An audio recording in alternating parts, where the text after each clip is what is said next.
La drague directe, pure et dure, pas de censure. Bienvenue dans le Coach Drague Podcast. Ben, un auditeur du Coach Drague Podcast, se demande comment mettre fin à son aventure avec une fille qui est amoureuse de lui. Qu'est-ce que je lui conseille de faire? La ghoster, rompre par message ou lui dire en face. Mais il y a un petit bémol. Ben dit que cette fille est fragile. Il n'ose pas rompre car il a peur qu'elle fasse des bêtises. Cher auditeur, bienvenue dans cette session questions-réponses. Bonjour Consti, Consti, je suis un homme doux, gentil et honnête et je cherche une femme pour fonder une famille. bonsoir Consti, aide-moi. Robbie, Consti, tu es là? je suis là, j'étais prêt déjà à lire la question. Ok. Alors, aujourd'hui, on va faire encore une session questions-réponses. Et bientôt, on va tester quelques nouveaux formats.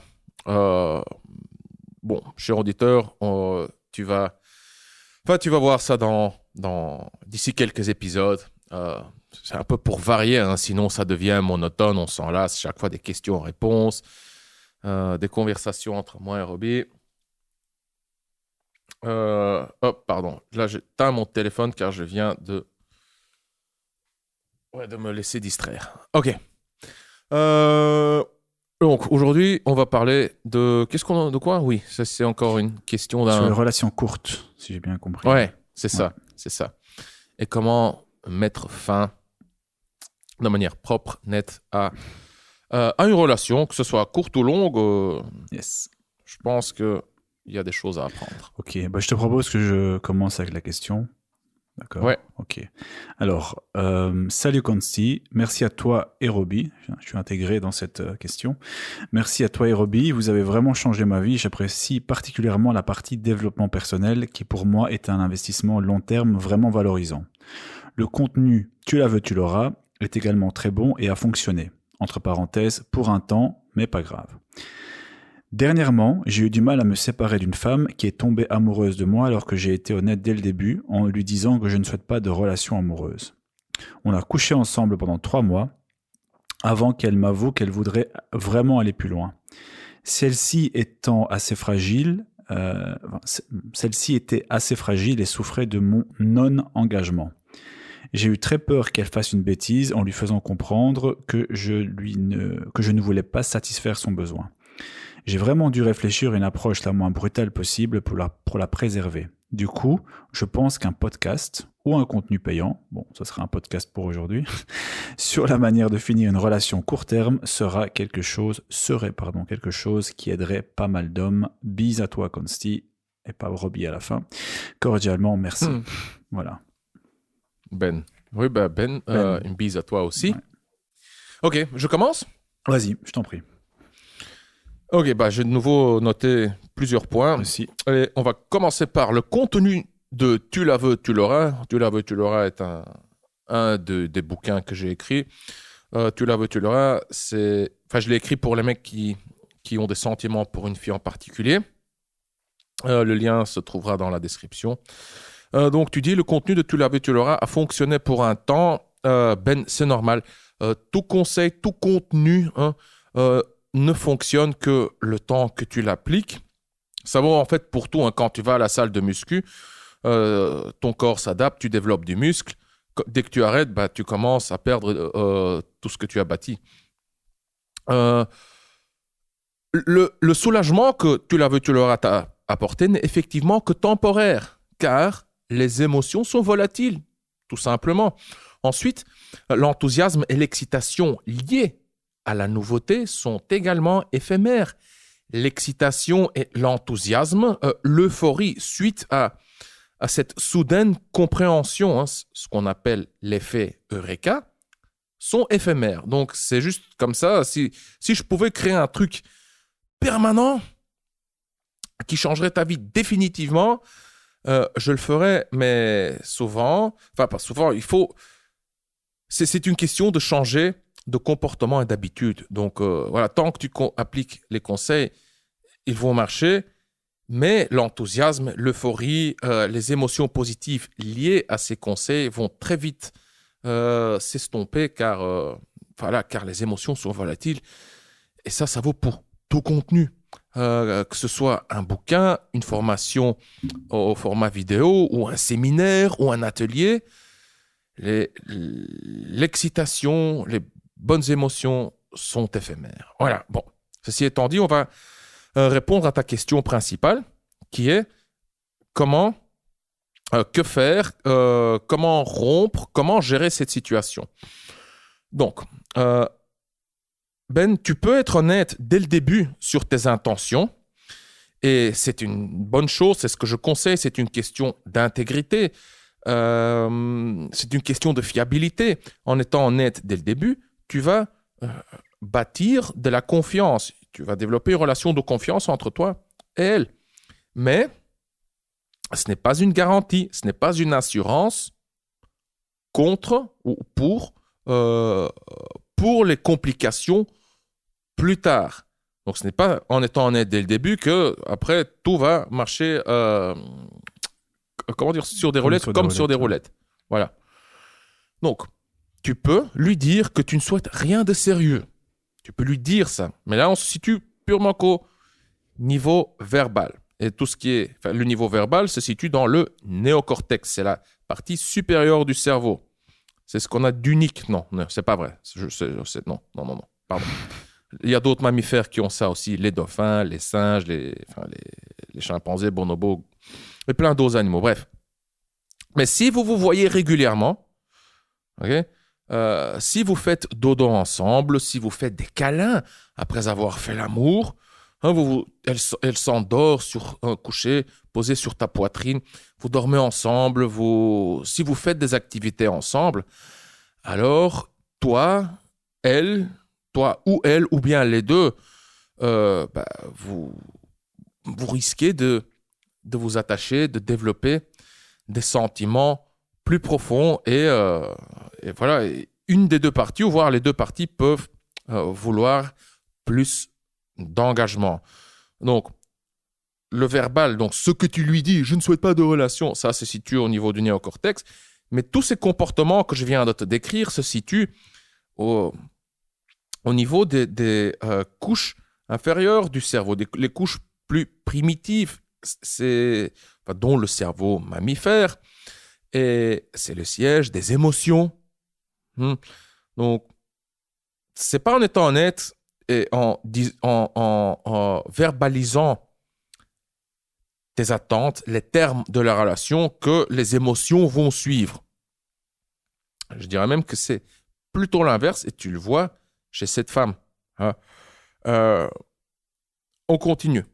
Paradoxalement, lui dire que tu ne veux pas de relation sérieuse, mais te comporter comme si comme si vous en aviez une, ça peut la rendre dingue. Ça peut la rendre amoureuse, justement à cause de ces signaux mixtes, à cause de cette imprévisibilité.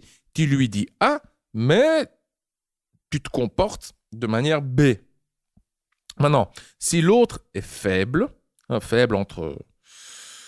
entre guillemets, si l'autre est sensible, il ou elle peut même développer une obsession. L'état amoureux est un état composé. Il y a de la passion, il y a de l'attachement, mais il y a aussi du stress, de l'angoisse, de l'incertitude, la peur de perdre l'autre. Quand on est amoureux, quoi qu'on dise, quelque part, on désire de la réciprocité. On espère que l'autre ressent la même chose. Et ce stress dont je parle, donc, encore une fois, l'état amoureux est un état composé. Passion, attachement, stress. Et bien, ce stress est lié à ce besoin de réciprocité. On a peur que ce ne soit pas réciproque et que l'autre nous largue, ou bien que l'autre choisit un ou une concurrente. Concurrent, ouais, bref. Que l'autre choisit quelqu'un d'autre, quoi. Donc, Ben, à cause de tes signaux mixtes, tu l'as ouais, je dois faire attention à comment je formule la chose, car pour moi, c'est une règle, hein, c'est une règle que j'applique dans toutes mes relations. Mhm. Tout le monde est le seul responsable de ses propres émotions. C'est Donc, un des points que ce j'avais que je vais noté, dire, tu vois. donc, ce que je dois dire ici, enfin, dans ce que je vais dire ici, c'est maladroitement formulé. Mhm. Donc, à cause de tes signaux mixtes, tu l'as involontairement rendue plus amoureuse. Hein, surtout en amplifiant le côté stress, angoisse, incertitude de son état amoureux. Tu dis que tu avais peur qu'elle fasse une bêtise. Ça, c'est le point suivant que j'ai noté. Mhm. Est-ce que je dois en déduire que cette femme est fragile, qu'elle a eu un passé difficile ou qu'elle a un trouble psychique, par exemple, qu'elle est plus vulnérable à la dépression? Hein, tu sais que certaines personnes sont plus stables émotionnellement et d'autres personnes sont plus vulnérables. Donc, qu'est-ce que je dois en déduire, Ben? Hein, donc ici, c'est une question, quoi. J'ai pas grand-chose à dire là-dessus. C'est juste une question que je me pose. Alors, quoi qu'il en soit, pour finir, il n'y a pas de rupture facile. Mhm. On a presque tous ce réflexe de ne pas vouloir vexer l'autre. Mais encore une fois, tout le monde est responsable de ses émotions. Donc, oui, il y a... Enfin, je sais que tu veux pas déclencher de la douleur chez l'autre, mais c'est quasiment inévitable ici. Hein, donc, il n'y a pas de rupture facile. Il n'y a pas de bon moyen de rompre. Il y a juste le moins mauvais moyen de mettre fin à une relation. Et, oui, c'est le moyen le moins mauvais, c'est de crever l'abcès. Hein, c'est la douleur éphémère. Donc, tu crèves l'abcès, tu lui fais avaler la pilule, pour ainsi dire. Donc, oui, ça sera une douleur éphémère. Et puis, tu lui donnes le temps et l'espace pour faire le deuil. Mhm. Donc, par exemple, ici, ce que tu peux lui dire, il faut quand même... il faut faire attention à comment tu formules les choses, bien entendu. Il ne faut pas pointer du doigt. Il ne faut pas pointer l'autre du doigt. Ce n'est pas la faute de l'autre. Là, je suis presque certain que tu comptes pas faire ça comme ça, hein, Ben. Tu lui dis pas, par exemple, écoute, tu es trop vulnérable, trop faible, tu t'attaches trop, c'est pas ce que je veux, donc ça va pas. Ça va pas aller entre nous. Non, c'est pas comme ça qu'il faut formuler. Moi, je dirais plus quelque chose comme, écoute, je me sens plus... Enfin, nous n'avons pas les mêmes attentes, je ne me sens plus... bien, je ne me sens plus à l'aise dans cette relation, ou bien tu peux dire oui, mais je ne ressens plus rien, mes émotions sont... Je n'ai plus de sentiments, rien du tout, ma motivation a baissé. Moi, personnellement, je préfère mettre fin, je préfère qu'on en reste là. C'est aussi simple que ça. Enfin, simple, hein, entre guillemets. Et puis, c'est tout. Tu laisses l'autre faire le deuil. Bien sûr, au moment même, tu restes ouvert au feedback, aux questions. Tu restes bienveillant, empathique, à l'écoute. Mais au moment même, quoi. Hein, donc, quand tu mets fin à la relation, c'est pas... Je ne te dis pas de mettre fin à la relation, de te lever, de te casser. Tu mets fin à la relation, tu termines l'interaction, la soirée ou quoi que ce soit, sans coucher, idéalement. Et puis, tu pars, quoi. Et tu lui laisses le temps, l'espace pour faire le deuil. Attention, très important, ne reviens pas vers elle plus tard pour prendre de ses nouvelles, pour t'assurer qu'elle va bien. Car ce serait encore un signe ambigu.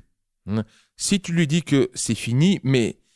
Enfin, quand tu lui dis que c'est fini, mais si après tu vas quand même vers elle, tu reviens vers elle, tu lui envoies des signaux mixtes. C'est de nouveau comme le début de la relation. Tu dis A, mais tu te comportes de manière B. Ne fais pas ça. Ne reviens pas vers elle pour prendre ses nouvelles ou quoi que ce soit. Sinon, tu risques de lui donner de faux espoirs et de ralentir le deuil. Voilà. Très bien. J'ai fini.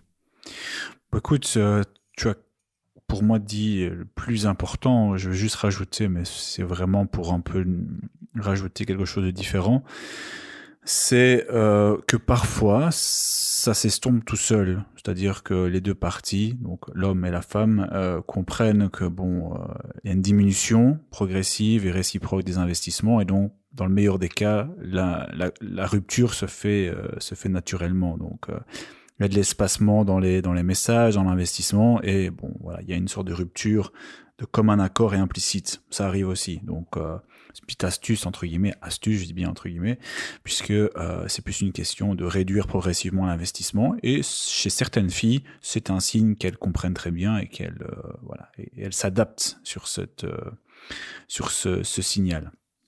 Ensuite, effectivement, je suis tout à fait d'accord avec toi, il faut à un moment donné, il n'y a pas de formule magique, il n'y a pas de rupture magique. Il y a juste quelque chose que je voulais mentionner, et tu l'as très bien dit, c'est qu'on est responsable de nos émotions, et forcément elle aussi, donc chacun est responsable de ses propres émotions et de comment elle réagit. Mais il faut quand même mentionner quelque chose, et je trouve que ça va sonner comme une critique envers les femmes, mais j'avais écouté un podcast d'une autre personne, je ne sais plus, sur cette problématique, et j'étais tout à fait d'accord en disant que le problème, moi j'ai remarqué ça, notamment, j'avais une anecdote il y a quelques mois avec une fille que j'avais rencontrée ici à Bruxelles, et on avait vraiment une bonne alchimie, mais le problème c'est qu'après 3-4 rendez-vous, je sentais que moi j'avais déjà fait le tour parce que j'avais pas envie d'une relation sérieuse, et elle c'est tout l'inverse, quoi. Et donc j'avais essayé, effectivement, la diminution progressive des investissements et des messages n'a pas fonctionné, elle revenait souvent, et donc j'ai dû me résigner à lui envoyer simplement dire écoute, désolé, on n'a pas les mêmes attentes, exactement ce que tu avais dit. Le seul problème, c'est que certaines femmes n'ont pas l'habitude d'être exposées à des rejets et à des râteaux. Et donc, ce qui fait que, contrairement à un homme moyen, je parle ici même pour moi, quand on voit tout ce qu'on a mangé comme merde depuis 10 ou 15 ans, des filles qui sont plus intéressées, des choses comme ça, on a une sorte d'habitude, on a une sorte d'expérience à se remettre en question, à passer outre des ruptures ou des filles qui sont plus intéressées. Mais la plupart des filles, je dis bien la plupart des filles, ne sont pas du tout expérimentées. Et donc, même si elles sont responsables de leurs émotions, la plupart du temps, elles comprennent pas. Et c'est ce que j'avais eu notamment avec cette fille, où elle comprenait absolument pas. T'avais beau lui dire de manière gentil, pas gentil, répéter, pas répéter, la fille c'était la même chose, quoi. D'ailleurs, je me dis souvent, quand je vois certains comportements de ces filles, quand elles perdent la main, tout simplement, la balance est en déséquilibre en leur défaveur, je suis toujours estomaqué de me dire, mais qu'est-ce qu'elles sont nulles en séduction, les filles, finalement, hein. C'est brusque ce que je dis, mais c'est la réalité. Une fois qu'elles n'ont plus le contrôle, ça part dans des disproportions absolument. Tu dis, mais si moi, en tant que mec, je me comportais comme ça suite à une baisse d'intérêt d'une fille, mais je suis relégué sur une autre planète, quoi. Tu vois ce que je veux dire? Oui, et elles, de leur côté, elles se permettent des comportements. On dit, mais écoute, j'étais tout dit, ouais, je t'ai respecté, je dis que on n'a pas les mêmes attentes. Et elles n'arrivent pas à comprendre. Je dis pas que toutes les filles n'arrivent pas à comprendre, mais la plupart des filles, surtout les plus jolies, c'est qui n'ont pas été beaucoup exposées à ces râteaux, à ces manques ces baisses d'intérêt. Elles ne comprennent pas, et donc ça peut être problématique aussi, que certaines filles deviennent toxiques et n'ont pas été suffisamment exposées à ce genre de comportement, et donc dès qu'un mec se comporte comme ça avec elle part dans tous les sens, quoi. Donc oui, non, je tout à fait, entièrement d'accord, oui. Et dans ce cas spécifique, c'est clair que la diminution des investissements n'est pas à l'ordre du jour, hein. Il nous fait comprendre qu'il a peur qu'elle soit sensible et qu'elle fasse des bêtises. Donc ici, il ne va pas juste pouvoir laisser la relation s'éteindre. Il doit mettre fin. Oui, tout à fait. Et puis, il peut pas la surveiller 24 heures sur 24. Hein. Si la fille enfin, je veux dire, c'est du chantage quelque part aussi. Hein. C'est du chantage émotionnel. Éventuellement, on connaît pas tous les détails, mais de dire à quel point la fille est faible et qu'elle risque de faire une bêtise, c'est clairement un chantage émotionnel. Hein. On essaie de récupérer de la part de la fille. Oui. Bon, on ne sait pas si c'est le cas ou pas, hein, mais il y a des exemples qui vont dans ce sens-là, et ça c'est clairement une tentative de récupérer l'attention de l'autre de manière assez particulière. Attention, on ne dit pas que c'est intentionnel, hein. On ne dit pas que c'est intentionnel, volontaire, que la fille le fait de manière Non, consciente, non. calculée. Mais c'est une... Mais c'est clair que cette sensibilité a une fonction sociale, donc c'est toujours lié à l'autre. Et oui, inconsciemment, elle sait que elle obtiendra une réaction ou une autre. Maintenant, pour revenir à ce que tu as dit il y a quelques instants, hein, si tu es confronté à une réaction toxique, que faire? Rien. Non, rien. Nier. Ni... Tu mets fin et puis tu communiques plus. Idéalement, enfin quand je dis tu communiques plus, je dois vraiment nuancer, hein, mais quand tu reçois des réactions toxiques, genre qu'est-ce que je t'ai fait? Pourquoi tu me fais ça? Je t'ai fait confiance, salopard, t'as trahi ma confiance, je suis pas assez bien pour toi, qu'est-ce qui te prend? T'as une autre. Tu m'as menti. Tu joues avec les émotions des gens. Ouais, tu joues avec mes émotions. Tu m'as pas vraiment aimé. Tu m'as fait croire des trucs. Donc tes émotions n'étaient pas sincères. Exactement ce que j'ai dit hier avant, tu m'aimais, aujourd'hui tu m'aimes plus. Pas te défendre, pas te justifier. Car de nos jours, ce genre de communication se fait aussi par message. Ne pas réagir. Tu mets fin à la relation et puis fini. Plus de communication. Là, ça va s'éteindre. T'as d'autres options aussi. Écoute, tu peux ghoster. Ouais. C'est ce que je conseille pas ça. Hein. Je ne le conseille pas. Attention, je l'ai fait. Ghoster, donc disparaître. Hein. Ouais. Ghoster, oui, de ghost, fantôme. Oui, je sais, mais parce que le terme anglais est toujours un peu bizarre, quoi. Disparaître, quoi. Ouais. Enfin, oui, je l'explique pas pour toi, car je sais ce que ça veut dire, mais pour les auditeurs, je donne une petite explication étymologique. Donc oui, ghoster, ça vient de ghost, fantôme, ça veut dire donc tu disparais sans prévenir, rien. Vous vous envoyez des messages, vous communiquez, et puis plus rien. Donc, j'ai ghosté consciemment. C'était vraiment... si je le fais, je le fais consciemment, c'est un coup de pute. Ouais, c'est juste un coup d'échec pour quand même... c'est un power move, comme on dit, hein, comme ça. C'est un coup de force. Ça fait partie c'est un jeu de pouvoir. C'est malveillant. Le but, c'est de blesser l'autre. De créer comme ça un open loop pour que l'autre se demande mais qu'est-ce qui se passe juste pour créer comme ça une petite charge mentale qui dure un petit temps, tu vois. J'ai été ghosté aussi à plusieurs reprises. C'est pas gay, mais c'est marrant qu'à un moment on s'habitue. Et pour moi il y a beaucoup de coachs qui disent non, faut pas ghoster, faut être correct, faut être gentleman, il y a comme ça un jugement de valeur vis-à-vis du ghosting. Pour moi, de nos jours, le ghosting fait juste partie du jeu. Ouais, attends, juste une petite précision, parce que j'arrive pas à comprendre le ghosting dans ce qu'on parlait ici avec la question du lecteur sur le fait qu'est-ce que ça a de positif de ghoster ici dans le terme de la rupture, tu vois, dans le contexte de la rupture. Ouais. Ici, rien. Bon, pour lui, c'est le moyen le plus simple. Hein, c'est la politique de l'autruche. Oui, de l'inertie. Tu te caches. Tout à fait, tu dis rien, tu te caches. Oui, tu te caches. Enfin, c'est quelque part, c'est lâche. Est-ce que c'est lâche? Ça dépend de tes intentions. À un moment donné, quand tu as expliqué, même si tu ne dois pas le faire, et que à un moment donné, l'autre revient constamment, comprend pas ce que tu dis malgré ce que je disais juste avant. Non, mais ça, c'est pas du ghosting. Donc, si lui, il met fin à la relation, que ce soit en tête-à-tête ou bien par message, si lui, il met fin à la relation, on en reste là, point, quoi, voilà, pour résumer.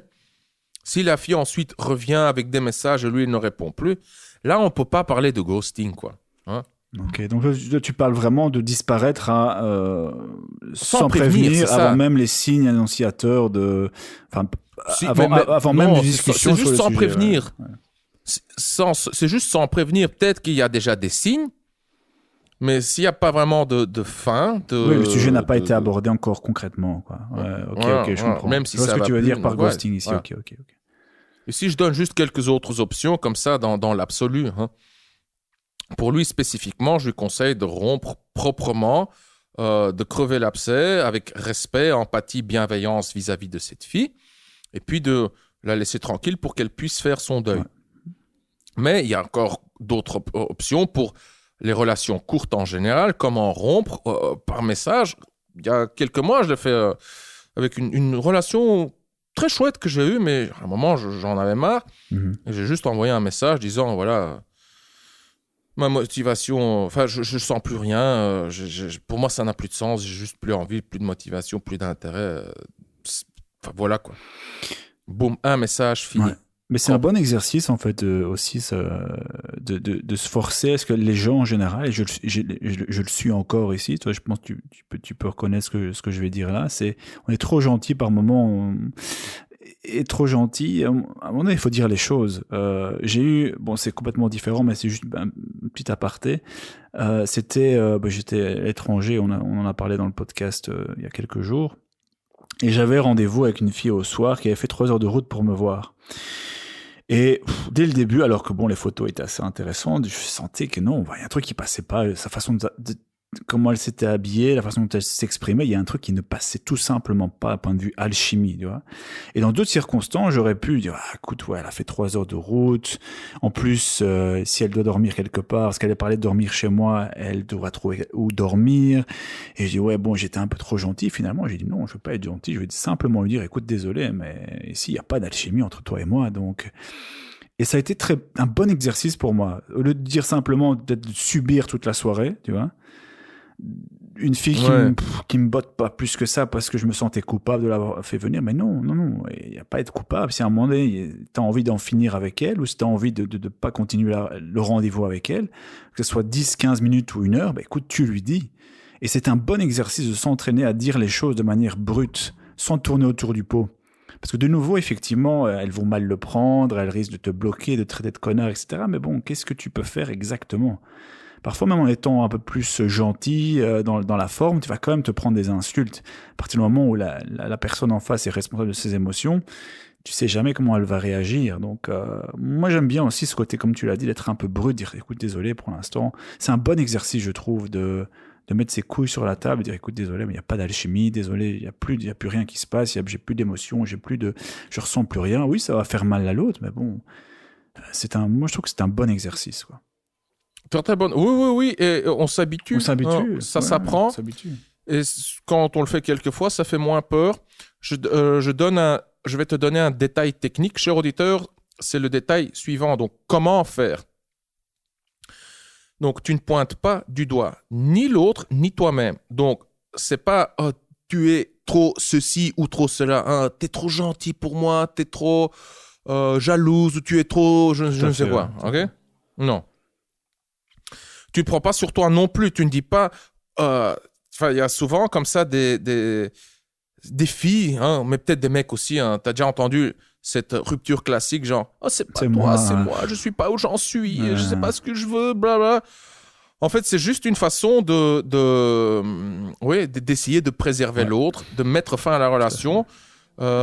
Mais oui, c'est ça le but. Enfin, donc, les filles utilisent cette stratégie pour éviter que le mec se fâche, qu'il devienne toxique, voire agressif.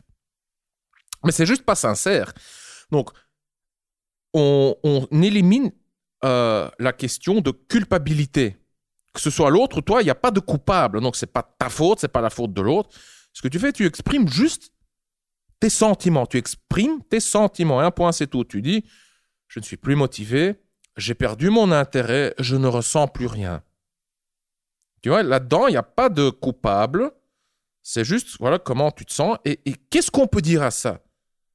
Voilà. Et puis, oui, tu t'ouvres à ce que l'autre, à l'éventualité que l'autre te crache dessus, te vomit dessus. Hein. Mais c'est juste une réaction de frustration, d'amertume, encore une fois. Hein. En l'absence de danger plus immédiat, la préoccupation numéro 1 est la préservation du statut. Mm-hmm. Donc, quand tu largues l'autre, le cerveau de l'autre produit beaucoup de cortisol, car à ce moment-là, le statut de l'autre diminue fortement. Et c'est juste une réaction pour essayer de compenser, oui, que l'autre va te pointer du doigt. T'es un salopard, un menteur, t'as pas été sincère, pourquoi tu fais ça, t'as trouvé une autre, bla. C'est juste, ouais, le cerveau qui crie, ah, je me sens mal, ah. Mes chances de survie et de me reproduire sont en train de diminuer considérablement maintenant et je dois essayer de rétablir, de réparer les dégâts. C'est pour ça que, voilà, ils vont pointer l'autre du doigt. Hein. Parce que l'autre, c'est le méchant, l'autre, c'est la faute de l'autre. Comme ça, on rabaisse le statut de l'autre. Et voilà. Et si le statut de l'autre baisse par rapport au nôtre, bah, ça rétablit, ça rééquilibre la balance. Mais bon, ça passe. Hein, tu vois, c'est juste un épisode toxique éphémère, quoi, au moment même. Tout à fait. Voilà. Donc, la meilleure façon, c'est de dire... Même là, je suis pas sûr. Hein. Il y en a beaucoup qui disent, oui, il faut le faire en tête à tête, il faut être courageux, gentleman, tout ça, mais... je sais pas, tu sais. Je suis pas sûr. Non, c'est tellement confrontant, tu vois. Tu es en face de l'autre, tu es en présence de l'autre qui te rejette. Moi, pour être franc, je préfère recevoir un message, quoi. Tout à fait. Pour que je puisse pleurer dans mon coin sans avoir regardé l'autre en face ou sans avoir baissé le regard. Parce que quand tu te fais rejeter, tu te sens tellement impuissant. C'est horrible. Non, moi, je préfère franchement recevoir un message.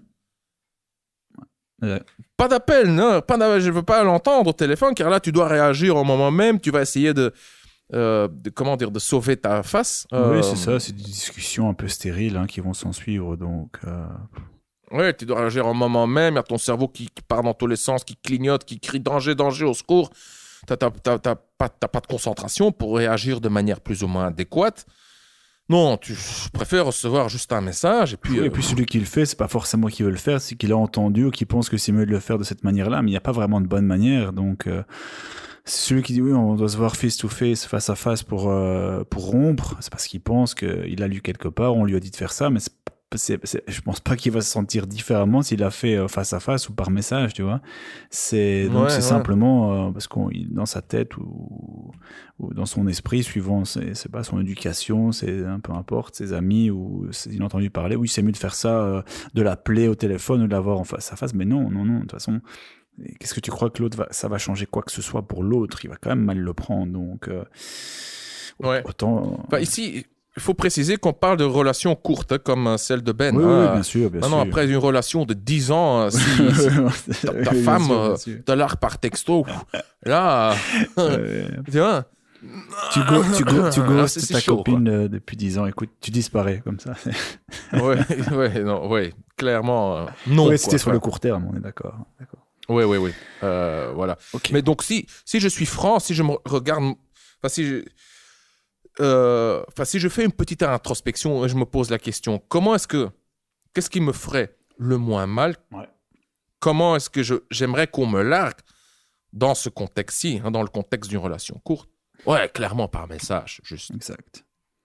Voilà. Et après, je préfère qu'on me ghost. Car quand on me ghost, ça dure plus longtemps pour digérer, car tu te poses des questions. Il y a encore le point d'interrogation au-dessus de ta tête. Est-ce qu'il va revenir? Est-ce qu'il est en vacances? Même si tu sens le truc venir, tu vois, même s'il y avait déjà des signes. Mais quand on te largue par message, c'est clair, quoi. Tu peux commencer le deuil dès que tu as lu le message. Car quand on te ghost, tu sais pas quand commencer le deuil. Tu te poses des questions. Il y a le open loop qui reste open. Donc voilà. Ok, nickel. Bon, j'ai tout dit. Ouais. Au début, on a parlé de tu la veux, tu l'auras. Oui, tu trouveras le lien en description. Roby, on va encore une fois parler du script. Tu sais, je me suis... donc, le script, c'est ta formation, une formation que tu as créée. Tu sais, lors des derniers épisodes, on a toujours présenté le script de la même façon. À un moment, je commence à m'enlacer de parler toujours de la même façon du script. Les auditeurs doivent sûrement aussi se lasser d'entendre toujours la même pub. Tu développes comme ça, tu t'habitues, tu développes ça se dit, une insensibilité. Pas vraiment. Ouais, enfin, tu me comprends, on se désensibilise. Oui, c'est ça. Ouais, c'est comme les pubs sur... surtout sur les sites, tu vois, les bannières, quand tu visites un blog ou un site, les bannières, les pubs, Sur YouTube, c'est un peu différent, car ça coupe le flow de la vidéo, mais sur les sites, tu deviens aveugle. Hein. Tu vois plus les pubs sur les sites. Ça a même un nom, hein, ça s'appelle du banner blindness. Hein. Tu deviens aveugle aux bannières. Exact. Pareil, quand tu es dans Google, est-ce que tu vois les annonces payantes dans Google? Tout ce qui est AdWords, tu vois, tu as des résultats payants, tu as les résultats organiques gratuits. Moi, les résultats payants, je les vois même plus. Tout à fait. Eh ben, c'est ce qui est en train de se passer un petit peu, pour moi en tout cas. Et je pense que pour une partie des auditeurs, c'est ceux qui nous écoutent chaque épisode, que voilà, quand on va parler du script, il y a le cerveau qui s'éteint et qui n'entend plus rien. Écoute, je t'écoute. Donc, vas-y, présente. Non, moi, je préfère te déléguer la tâche. Hein. Donc, oui, enfin... le script, ok. Merde, mais tu vois, je suis maintenant tellement rodé à répéter la même chose que tout de suite, Écoute, je sens que mon cerveau tend de nouveau vers la voie de la facilité. Tu t'es lancé dans une promo différente, donc ouais, tu assumes. Bah oui, j'assume que je te délègue la tâche. Roby, comment est-ce que tu présenterais la promo sous un nouvel angle? Écoute, on faisait souvent le lien avec le podcast du jour. Mais là, faut être franc. Hein. Là, faut être franc. Hein. Roby, on parle pas de rupture dans le script. Non, on parle pas de rupture dans le script, puisque le script s'arrête au moment où l'intimité commence. Donc l'intimité commençant relativement tôt, en tout cas si le script s'applique bien. Eh bien voilà une façon de présenter le script. Donc le script, encore une fois, c'est quoi? C'est comment arriver à l'intimité le plus rapidement possible via des rencontres dans différents domaines, dans différents environnements, que ce soit la rue, que ce soit le web dating. Non, mais ouais, ça ressemble beaucoup à ce qu'on te dit. Hein, Ouais. Non, mais il n'y a pas d'autre. Ouais, oui, mais écoute, oui. Enfin, comment est-ce qu'on peut faire de la pub pour du pain sans dire que c'est du pain? N'est-ce pas? C'est compliqué. Hein. Donc oui, il faut peut-être que c'est... Ce qu'on peut dire sur le script, c'est que c'est pas un produit qui parle de la rupture. Voilà. Ça, c'est... c'est ça. Achète le script, tu n'apprendras rien sur la rupture. Oui. Fin, peuple, lien dans la description. Ça serait effectivement, comme l'a proposé Ben, il faudrait qu'on fasse un produit payant ou un produit ou un podcast qu'on fait aujourd'hui. Mais non, le script ne parle bien sûr pas de ça. Il parle de les différents environnements, la rue, les clubs, donc tout ce qui est sorti, c'est également le web dating, comment approcher du début donc de l'approche à la conclusion. Ah, j'ai une idée. Vas-y. Ouais. On parle pas assez des objections, des obstacles qu'on rencontre dans le processus de séduction. Les objections des filles, genre j'ai un petit ami, je ne peux pas, je travaille, c'est compliqué, je ne sais, j'habite loin, enfin bref, tu vois. Et les obstacles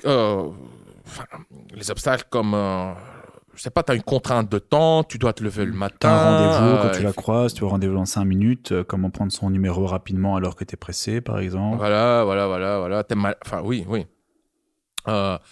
Tout ça, ça fait partie du jeu. Ça fait, c'est inhérent à la séduction. Et le script te donne des solutions toutes faites. Des phrases, des techniques, un ensemble de phrases. Enfin, on va appeler ça, je ne sais pas comment on va appeler ça, des patterns, des routines ou des paragraphes ou des séquences, je ne sais pas. Mais toutes faites, testées et prouvées. Enfin, il faut nuancer, tester et prouver par toi, hein, avec tes je ne sais plus combien de décennies, enfin j'exagère, tu as quoi, 12, 13, 14 ans maintenant, ouais. D'expérience pratique en matière de drague dans différents contextes. Tu as commencé dans la rue à l'âge de... T'avais quoi, 17 ans 17, ouais. Tu es le pionnier de la communauté de séduction francophone en Belgique. Tu es le tout premier à lancer un forum. Tu étais le webmaster du forum, aussi le modèle pour beaucoup de mecs. Enfin, tu étais le premier, quoi, en Wallonie. Hein. Donc, tu t'es pas mal sali les doigts hein, durant toutes ces années. L'expression, c'est manger de la merde. Mais au sens, tu t'es sali les doigts, littéralement aussi. Hein, donc, t'as souvent eu le stinky finger, comme on dit. Le dégueulasse. Ça m'arrive encore aujourd'hui, mais dans d'autres circonstances. Tu vois. Le stinky finger. Le doigt qui pue, ça se dit en français, non? Ouais, ça se dit, ouais. Ça se dit. Pas trop souvent, j'espère, mais ça se dit. Oui. Merde, j'ai perdu. Tu voulais faire une promo originale, je pense que c'est la plus pourrie. Donc, Je pense qu'on peut directement C'est nul. dire aux gens de cliquer sur le lien et ils liront la page qui est extrêmement bien écrite. D'ailleurs, c'est toi qui l'as écrite. Donc, Ouais, extrêmement bien. Ça, je sais pas. Mais enfin, en tout cas, ouais, bon. Je suis relativement satisfait du travail. Relativement, car tout ce que j'écris, quand je lis ce que j'ai écrit avec beaucoup de recul, donc des mois ou des années après, ouais, chaque fois, sans exception, je me dis, putain, c'est de la merde, quoi. C'est nul. Mais ouais, c'est mon côté perfectionniste. Enfin, j'ai toujours eu un manque d'assurance vis-à-vis de ce que je crée. Je souffre toujours du syndrome de l'imposteur. Genre, je suis pas à ma place, les gens vont voir que je suis un fake. J'ai toujours eu ça. À l'université aussi, j'étais assis sur les bancs. Je me dis, qu'est-ce que je fais ici? C'est pas ma place. Ouais. Tu vois? Même encore maintenant, tu vois, après l'acte, couché avec une fille dans le lit, hein, et je me dis, ouais, non. Enfin, c'est un coup de chance, tu vois. Ouais, sûrement. C'est pas moi. Bref. C'est sûrement un coup de chance, hein, t'as raison. Salopard. Non, écoute, je vais être franc, ton produit, c'est de la merde. Chaque fois qu'on en vend un, je souffre aussi de syndrome de l'imposteur. Je me dis, ouais, le mec qui l'a acheté, il va te demander un remboursement car il va se rendre compte que c'est de la merde. Non, ouais, bon, j'arrête. C'est méchant. Non, attends, non, sérieux. Donc, on parlait des objections et des obstacles. Oui, enfin, cher auditeur, pour les obstacles les plus courants, et il y en a beaucoup.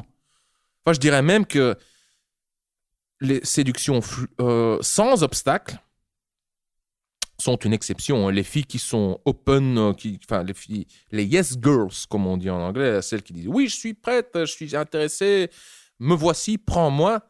Ouais, ce sont des exceptions.